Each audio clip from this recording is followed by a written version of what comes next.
Welcome to Praja express news.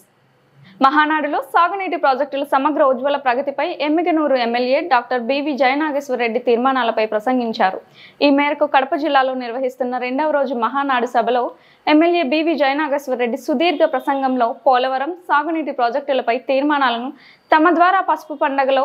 మహానాడులో ప్రవేశపెట్టించడంపై రాష్ట్ర ముఖ్యమంత్రి టీడీపీ జాతీయ అధ్యక్షులు నారా చంద్రబాబు నాయుడుకు కృతజ్ఞతలు తెలిపి టీడీపీ వ్యవస్థాపకులు నందమూరి తారక రామారావును కారణ జన్మలుగా అభివర్ణించారు.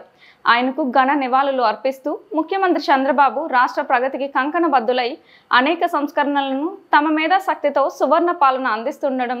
ఎంతో గర్వించదగ్గ విషయం అని అన్నారు. వైసీపీ ప్రభుత్వం జలయజ్ఞం ద్వారా ధనయజ్ఞం చేసి సాగునీటిని నిర్వీర్యం చేశారని పేర్కొన్నారు. స్వర్గీయ నందమూరి తారక రామారావు తెలుగు గంగా ప్రాజెక్టును ఏర్పాటు చేస్తే ప్రస్తుత ముఖ్యమంత్రి టీడీపీ జాతీయ అధ్యక్షులు నారా చంద్రబాబు నాయుడు పట్టిసీమ ప్రాజెక్టుతో గురు రాఘవేంద్ర ప్రాజెక్ట్ లిఫ్ట్ ఇరిగేషన్ ద్వారా రైతాంగానికి సాగునీరు అందించిన ఘనత దక్కిందని ఎమ్మెల్యే బివి జయనాగేశ్వర్ రెడ్డి ముఖ్యమంత్రి చంద్రబాబును కొనియాడారు. అలాగే యువకిషోరం రాష్ట్ర మంత్రి నారా లోకేష్ బాబు యువగలం ద్వారా పార్టీకి పూర్వ వైభవం తెచ్చిన విషయంను ఎమ్మెల్యే బివి జయనాగేశ్వర్ రెడ్డి గుర్తు చేశారు. తెలుగుదేశం పార్టీ వ్యవస్థాపకులు విశ్వవిఖ్యాత నట సార్వభౌమ నందమూరి తారక రామారావు గారి యొక్క జయంతి సందర్భంగా ఘన నివాళులు అర్పిస్తూ ఈరోజు ఏదైతే సమగ్ర సాగునీటి ప్రణాళికలతోటి ఉజ్వల ప్రగతి తీర్మానాన్ని బలపరిచేటువంటి అవకాశం కల్పించినటువంటి గౌరవ ముఖ్యమంత్రి వర్యులు నారా చంద్రబాబు నాయుడు గారికి, జాతీయ ప్రధాన కార్యదర్శి నారా లోకేష్ బాబు గారికి, వేదిక మీద ఉన్నటువంటి గౌరవ శాసనసభ్యులు, గౌరవ పార్లమెంటు సభ్యులు, ఇరు రాష్ట్రాల పార్టీ అధ్యక్షులు, అదేవిధంగా ముందున్నటువంటి పసుపు సైన్యం పాత్రికేయ మిత్రులందరికీ నమస్కారం తెలియజేస్తూ, ఈరోజు ఏదైతే దేవుడు స్క్రిప్ట్ అని చెబుతూ మాట్లాడినటువంటి గత ప్రభుత్వంలో 23 సీట్లు వచ్చాయని హేళన చేసి ఆ రోజున మనం మహానాడు జరుపుకోవాలంటే ప్రతి కార్యకర్తను కూడా వారి సొంత ఇళ్ల నుంచి బయటకు రానియకుండా మన గడపలు దాటకుండా హౌస్ అరెస్ట్ చేసిన పరిస్థితి నుంచి ఈరోజు కార్యకర్తల యొక్క ఆశీర్వాదంతో, ప్రజల ఆశీర్వాదంతో విజయోత్సవ మహానాడు జరిపినప్పుడు దేవుడి కడప గడపలో జరుగుతున్నటువంటి ఈ యొక్క గొప్ప మహానాడు వేసవి సమయంలో కూడా ఆహ్లాదకరమైన వాతావరణంలో ఈరోజు ఈ యొక్క కార్యక్రమాన్ని ఘనంగా జరుపుకుంటున్నామంటే దేవదేవుడి స్క్రిప్ట్ ఎట్లా ఉందో ఈరోజు మీకే అర్థమవుతా ఉంది. మరి ఏదైతే ఆంధ్రప్రదేశ్ సాగునీటి రంగాన్ని గురించి ఇక్కడ ఉన్నటువంటి పరిస్థితులు చూస్తే మీరు నదీ నీటి అసమతుల్యతలు కానీ, అదేవిధంగా వర్షపాతం తక్కువగా ఉన్న గత ప్రభుత్వం పాలకులు చేసినటువంటి అనేక తప్పిదాలు, అవినీతి కార్యక్రమాలు, ప్రాజెక్టుల మీద కనీసం ఏమాత్రం దృష్టి పెట్టకుండా నిర్వీర్యం చేసినటువంటి పరిస్థితి, విధ్వంసానికి బ్రాండ్ అంబాసిడర్లుగా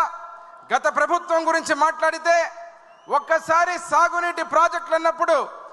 గ్రీసు లేని గేట్లు,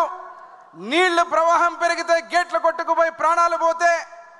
గురు రాఘవేంద్ర ప్రాజెక్టు లాంటి ప్రాజెక్టులకు ఈరోజు కాపర్ వైర్లు మోటార్లు కొట్టేస్తే, కనీసం పోలవరం జీవనాడి అటువంటి ప్రాజెక్టుని రివర్స్ టెండరింగ్ పేరు మీద దాదాపుగా డయాఫ్రమ్ వాళ్ళు దెబ్బతీసే పరిస్థితి తీసుకొచ్చినటువంటి దుస్థితి. మరి ఈరోజు మన ప్రభుత్వం, కూటమి ప్రభుత్వం అధికారంలోకి వచ్చిన తర్వాత వికాసాన్ని ముందుకు తీసుకుపోతూ ప్రతి ఒక్క ప్రాజెక్టుని ముందుకు తీసుకుపోయే విధంగా సమగ్ర సాగునీటి ప్రణాళిక అంటే ముఖ్యమంత్రిగా నారా చంద్రబాబు నాయుడు గారు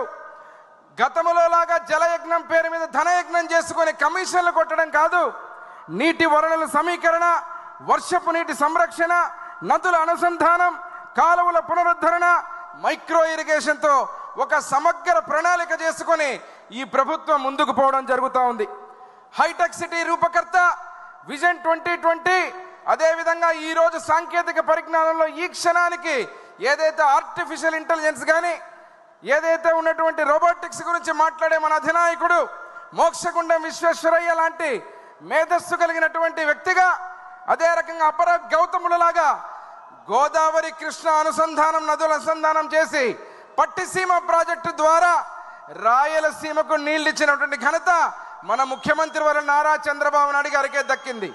మరి ఈరోజు పంపుల ద్వారా రాయలసీమకు నీళ్లు ఇస్తారని మాట్లాడిన మూర్ఖులు ఎక్కడికి పోయారో అడ్రస్సే లేకుండా పోయినటువంటి పరిస్థితి ఈరోజు రాయలసీమ ప్రాజెక్ట్ అన్నప్పుడు తెలుగు గంగ ప్రారంభించి సృష్టించినటువంటి మగాడు నందమూరి తారక రామారావు గారు అయితే పట్టిసీమ ద్వారా, అదే రకంగా హంద్రీనీవా ద్వారా, అదే రకంగా కర్నూలు పశ్చిమ ప్రాంతం ఆర్టీఎస్ రైట్ కెనాల్ కావచ్చు, గుండ్రేవల ప్రాజెక్టు కావచ్చు, వేదావతి కావచ్చు, అదే రకంగా అనంతపురం జిల్లాలో భైరవాని తిప్ప కావచ్చు, పెరూరు ప్రాజెక్టు కావచ్చు, గాలేరి నగరి కావచ్చు, Madakasira branch canal, మిడ్పన్నేర్, Gandikota CBR, Annamayya project, ఉమ్మడి రాష్ట్రంలో కేసీకిన ఆధునీకరణ చేసిన మొనగాడు నారా చంద్రబాబు నాయుడు గారు కాదని అడుగుతున్నాం ఈ మహానాడు వేదిక నుంచి. అదే రకంగా రాయలసీమలో వందల గ్రామాల్లో యువగళం పాదయాత్ర చేస్తూ మన రథసారథి నారా లోకేష్ బాబు గారు కళ్ళారా చూసి రాయలసీమ డిక్లరేషన్ ద్వారా సాగునీరు, త్రాగునీరు ఇచ్చేటువంటి కార్యక్రమానికి నాంది పలకడం జరిగింది. ఈరోజు ఆంధ్ర రాష్ట్ర ప్రజలు ఇచ్చిన అధికారాన్ని వరంగా కాదు బాధ్యతగా స్వీకరిస్తూ మన రాష్ట్ర సర్వతోముఖాభివృద్ధికి అత్యంత కీలకంగా జీవనాడైన పోలవరాన్ని గత ప్రభుత్వంలాగా గంటకు ప్రారంభిస్తాం, అరగంటకు ప్రారంభిస్తాం, అనేక రకాల మాటలు చెప్పినటువంటి ప్రభుత్వంలా కాకుండా ఒక నిర్దిష్టమైన కార్యాచరణతో 2027 ప్రాంతానికి సంవత్సరానికి పోలవరాన్ని పూర్తి చేస్తానని చెప్పడం, సమగ్ర సాగునీటి ప్రణాళికలు అంటేనే కేవలం నీటి ప్రవాహ మార్గాలు కాదు, సముద్రంలో వృధాగా పోయే నీళ్లను ఒడిసి పట్టుకునేటువంటి కాంక్రీట్ నిర్మాణం మాత్రమే కాదు అని చెప్పి వాటి వెనకున్న ప్రజల ఆశలు, రైతుల కన్నీళ్లు, పాలకుల సంకల్పాలు ఇవన్నీ కలిసి ఒక ఉద్యమంలాగా రాష్ట్ర ప్రగతికి సోపానాలుగా ముందుకు తీసుకెళ్లిన మన అధినాయకుడికి ఈ యొక్క తీర్మానాన్ని మహానాడు వేదికగా నిమ్మల రామానాయుడు గారు ప్రవేశపెట్టిన ఈ తీర్మానాన్ని మీ అందరి హర్షధ్వానాలతో బలపరుస్తుందిగా కోరుతూ జై ఎన్టీఆర్, జై తెలుగుదేశం, జై జై నారా చంద్రబాబు గారి నాయకత్వం, నారా లోకేష్ బాబు గారి నాయకత్వం, ఎన్టీఆర్. ధన్యవాదాలు.